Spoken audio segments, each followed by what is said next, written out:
आज के जो सत्संग का विषय है वो रेही क्रिया योग से विषय संबंधित है और ध्यान के अनुभव भाग 2 के रूप में क्यों साधना करते में अचानक चीख निकलती है, क्यों साधना में घूमने का आभास अंदर बाहर लगता है, क्यों ध्यान में करते में मूलाधार में रस भरता हुआ अनुभव होता है, क्यों ध्यान में मूलाधार में से बूंद सी टपकती हुई स्पष्ट अनुभव होती है पर देखने में कुछ नहीं निकलता, क्यों ध्यान करते में भी क्रोध से भर उठते हैं, बेचैन हो जाते हैं, क्यों ध्यान में विशाल हृदय हो जाता, बिल्कुल खाली सा भी हो जाता, गहरा अनुभव होता है इस तरीके का, क्यों ध्यान में किसी के छूने का अनुभव होता है और आँख खोलने पर कोई नहीं होता, क्यों ध्यान में ऊपर को उठने का अनुभव होता है या छोटे होने का अनुभव होता है, ऐसा क्यों ध्यान में अपने अंदर और भी ज़्यादा बढ़ती हुई विरह, तृष्णा, तृप्ति, अतृप्ति, भूख के लगने का अनुभव होता है।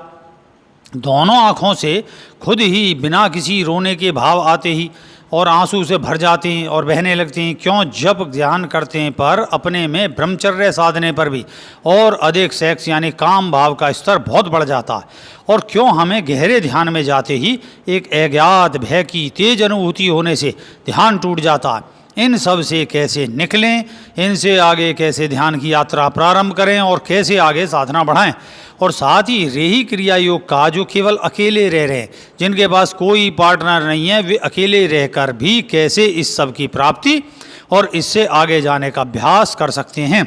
तो यहाँ मेरे इन सब प्रश्नों को लेकर अनेक भक्त आते रहते हैं, तो इस संबंध में मैं उनके लिए एक रेही जो है प्राणायाम का सटीक अभ्यास बता रहा हूँ, ताकि रेही जो क्रिया योग है उसका जो पहला स्तर जो है वो प्राण शक्ति को अपने अंदर खींचकर उस प्राण शक्ति का शरीर में किस किस भाग में कैसे उपयोग करें, और जो 5 हमारे शरीर हैं, अन्नमय कोश, प्राणमय कोश, मनोमय कोश, विज्ञानमय कोश, आनंदमय कोश, और इन कोशों का संशोधन करते हुए कैसे करें तो जिससे हम बहुत तीव्र साधना अपनी जो है गति पकड़े और ऊपर उठ आएँ, इससे बाहर निकलें। और फिर आगे ये अन्नमय कोश शरीर के शुद्ध होने पर प्राण शरीर में छिपे जो 7 चक्र हैं कैसे प्राण शक्ति को भेजकर और वहीं से उसे रिलीज यानी विस्तारित करके कैसे वहाँ छिपी शक्ति को अपने सांसारिक मनोकामनाओं की पूर्ति में लगाएं और 100% लाभ कैसे प्राप्त करें। असल में देखिए जो चक्र हैं ज़्यादातर तो जितने भी हैं वो आयुर्वेद के चक्र हैं, जो तुम्हें देखने में आते हैं ना, जितने भी इस पर सारे दिखाई दे रहे हैं कि ऐसे ऊर्जा उठ रही है, ये सब आयुर्वेद की देन है, नाड़ियों का समूह। तो इसे तो हटाओ, ये तो भाई आगे चल के जब गहरे उसमें जिसे रियल कुंडली जागरण उठते वहाँ ये फूल पत्ती और ये सब नहीं दिखते, वहाँ तुम स्वयं को ही देखोगे, अपना ही विस्तार देखोगे। तो ये सब विषय तो मैं पीछे बता चुका हूँ, तब आप बताता हूँ। पहले जाने रेही का संक्षिप्त अर्थ और उसमें क्या है छिपी हुई शक्तियाँ जो प्रकट हो रही हैं। तो रेही जो है 4 अक्षरों से बनी हुई है, मूल में 2 अक्षर हैं रे और ही। रे यानी सूर्य, आत्मा की जो शक्ति है, आत्मा की ऋण और धन जो शक्ति है वो रे जो आत्मा की शक्ति है सूर्य टाइप, और जो ही है वो चंद्र शक्ति है ठंडी। और इसे विस्तार करने पर पहले अक्षर में रे मतलब सूर्य की पिंगला स्वर का गर्म ऋणात्मक जो शक्ति है, और ए ऋण शक्ति यानी नेगेटिव एनर्जी, और है जो है वो चंद्र इंगला स्वर या ठंडी या धनात्मक शक्ति है, मतलब ये तो इसका स्वर है, और ई जो है वो धन यानी पॉजिटिव शक्ति है। इसमें ए और ई ये 2 प्राण की ऋण और धन शक्तियाँ, ये ध्यान रखें। इसके मिलने से ही सुषुम्ना शक्ति का उदय यानी मूल कुंडलिनी का शक्ति का द्वार खुलता है, और कुंडलिनी शक्ति यानी 2 ऊर्जा ऋण और धन, और उससे कुंडलिनी शक्ति का वक्री विस्तार, वक्री मतलब तिरछा टहलता हुआ चलता है वो जैसे सांप चलता, तो 7 से 9 भागों में प्राप्ति हमें होती है। तो इस रे ए है ई यानी रे ही कुंडलिनी शक्ति की जो है ये 4 अवस्था यानी प्राप्ति कौन कौन सी होंगी, प्राप्ति, जागृति, उस पर अधिकार, संतुलन, संचालन का उपयोग किया जाता है। यहाँ कहने का अर्थ है कि अन्नमय शरीर में तो प्राप्ति होती है और प्राणमय शरीर में इस शक्ति की जागृति होती है, और मन शरीर में इस शक्ति का अधिकार प्राप्त होता है, और फिर विज्ञानमय शरीर में इस शक्ति का संतुलन और संतुलित संचालन और उपयोग का अधिकार प्राप्त होता है।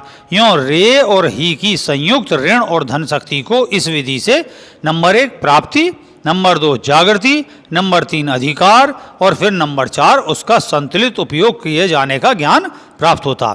यूँ रेही और उसके जो उपयोग अभ्यास है उसको पहले स्तर पर ऋण और धन दोनों शक्तियों का एकीकरण करना सीखना पड़ता है। फिर इन दोनों की क्रियात्मक सूत्र सीखना पड़ता है, ये साइंस है। फिर उस क्रिया से उत्पन्न शक्ति को और उसके अपने सारे शरीर में मस्तिष्क पर पड़ने वाले सभी प्रभावों को जानना पड़ता है। फिर ये जितने भी अभी मैंने बताया कि कैसे होते हैं हमारे शरीर में स्फुरण वगैरह, ये सब कहाँ होंगे ये सब बताऊंगा। फिर उस पर अधिकार करके उपयोग कर कर जानना पड़ता है। और इसी सब मुख्य 4 स्टेजों को यानी रेही क्रिया योग से शक्ति की प्राप्ति और व्यवहार का नाम और इसको प्राप्त करना योग कहलाता। तब बनता है रेही क्रिया योग। तो रेही एक अलग शक्ति का विषय हो गया, क्रिया जो है उसका अभ्यास हो गया कि भाई उसकी प्राप्ति और उसका व्यवहार, ये योग है।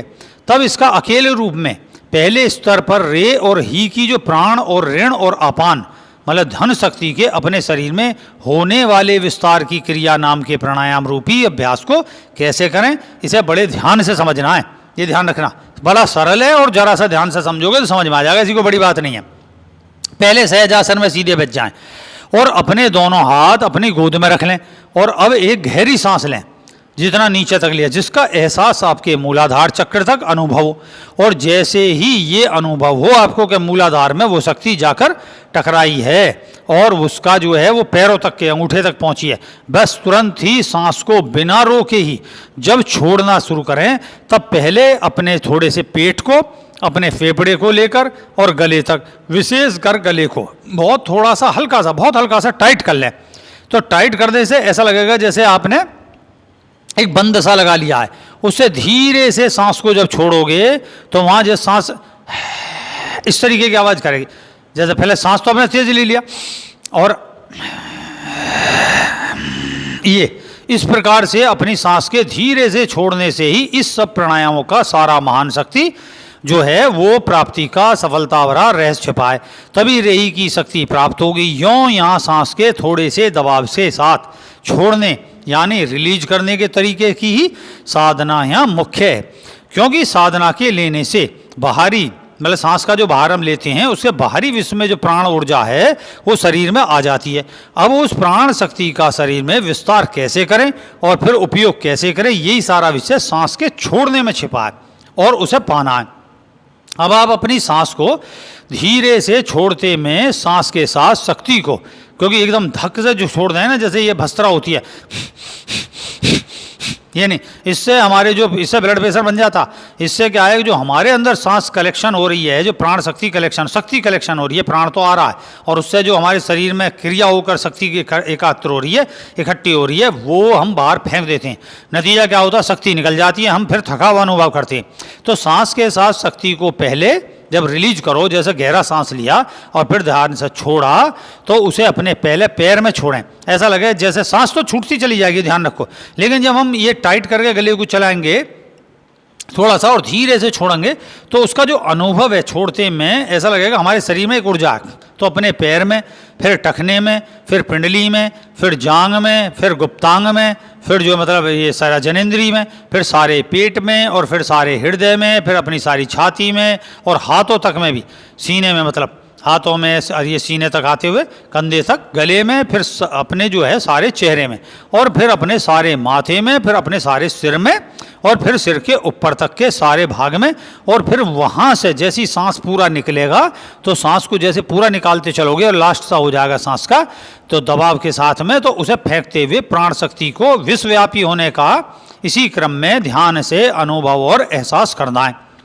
फिर गहरा सांस लेकर ऐसे ही करना है। तो सांस को लेकर जब भी गले के दबाव से छोड़ोगे तब सांस छोड़ते समय अपनी सांस की नली का नीचे से मूलाधार और नाभि से लेकर सिर के ऊपर तक आंख बंद करके ध्यान करते हुए छोड़ते चलना है।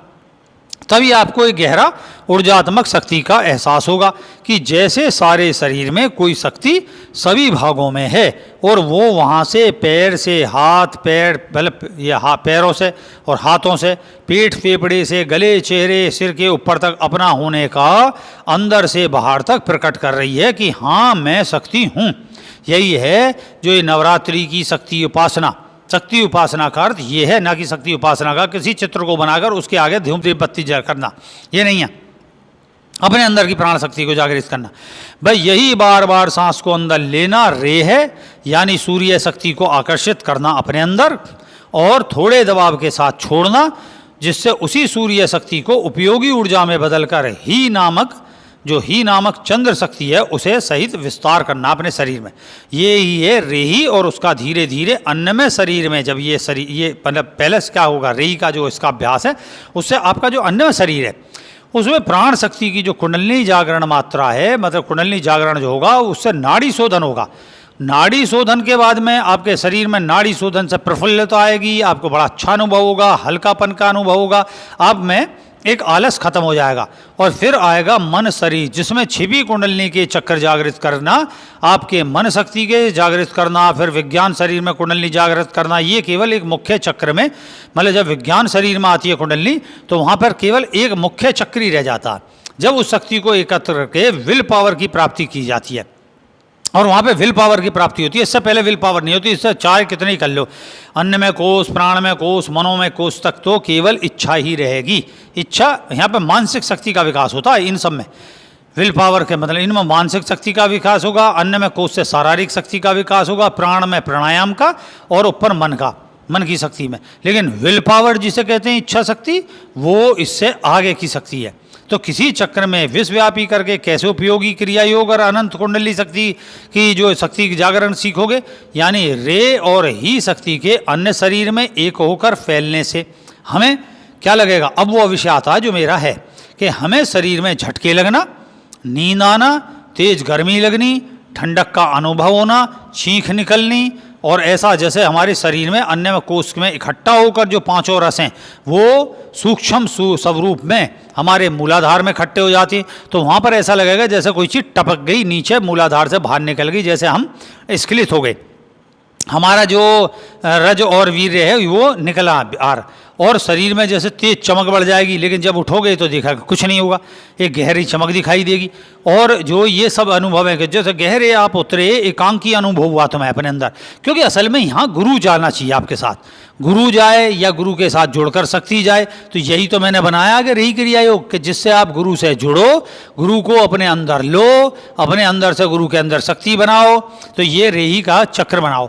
और ऐसे ही आपने परिजनों को भी जोड़ो। तो जोड़कर जब आप अंदर चलोगे तो गुरु की शक्ति आपके अंदर हमेशा गाइड करती रहेगी, आपको कभी भी एकांतिक का अनुभव नहीं होगा।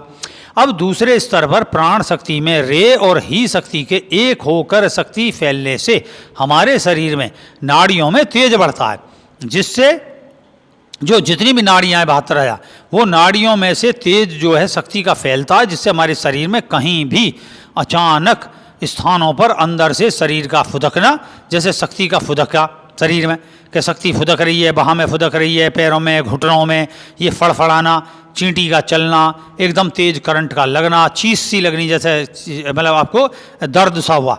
और वैसा कुछ नहीं होगा, वहाँ सहलाओगे कुछ नहीं है, दर्द ही नहीं है वहाँ।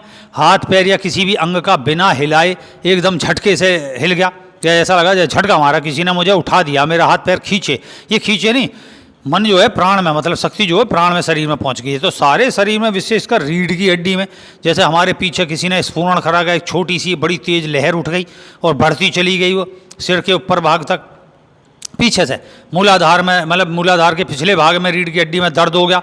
और मन शरीर में जो सच्चे कुंडलिनी चक्र हैं उनमें जब ये रेही की संयुक्त शक्ति शुद्ध होकर बहती है, तब वहाँ एक एक करके अपने आप ही पुरुष के 5 बीज मंत्र, कौन से, लम वम रम यम हम, ये अपने आप जागृत होंगे। जब रेही की शक्ति आपके मन के शरीर में पहुँच जाएगी, ध्यान रहे, मन के शरीर में नहीं पहुंची तब तक आपको ये जितने भी बीज मंत्र हैं इनको कितने रट लोगे, लम लम रम लम या वम वम वम रम रम, ये इनसे कोई फर्क नहीं पड़ेगा, ये वहाँ पर हैं। और ये जब आप ये जो सत्यम सिद्धानी फट स्वागा जाप करते चलोगे और रेही क्रिया योग को करोगे, अकेले करो या गुरु के साथ या संयुक्त होकर कहीं भी, तो ये फिर मन में शरीर में पहुँचने पर पुरुष को लम वम रम यम हम ये दिखाई देगा, और स्त्री को उसके 5 बीज मंत्र भम गम सम चम मम, ये एक एक कर कर उसके साथ साथ और इसके जो बीज मंत्रों के स्पष्ट दर्शन होंगे। और जो इन बीज मंत्रों के भी और विस्तारित बीज मंत्र हैं, मान लो बम,